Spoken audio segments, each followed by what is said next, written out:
Pipeline safety has been very much in the news lately. In fact, Secretary of Transportation LaHood yesterday called for higher civil penalties, going up to $250,000 a day or $2.5 million for a series of occurrences. There have been explosions here in California, Michigan, Pennsylvania.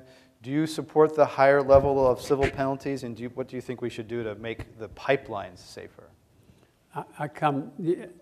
My background is before I was in the power sector, I used to run one of the largest gas pipeline networks in the country. So I have some familiarity with this issue. I do not think, with respect to the interstate transmission lines, those are really very safe.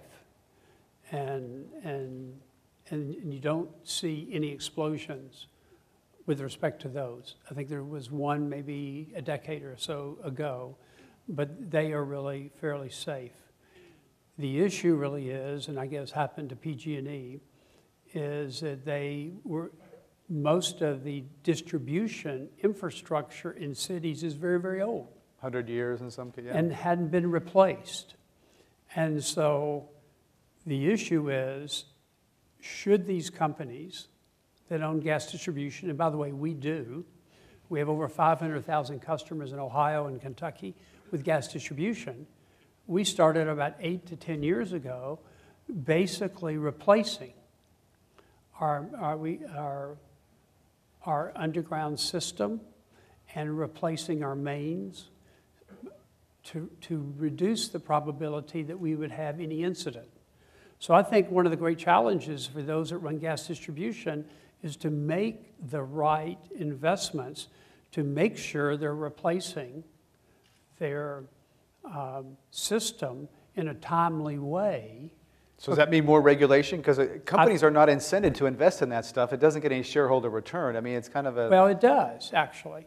And actually, when we did it in Ohio, our main replacement program was approved by the state commission.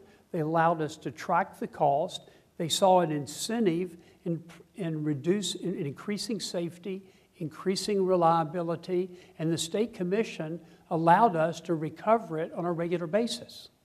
So that was an example of a state commission recognizing that there was the need to replace the gas distribution network. And the consumer should pay for it. And the consumer will pay for it because these systems were fully depreciated.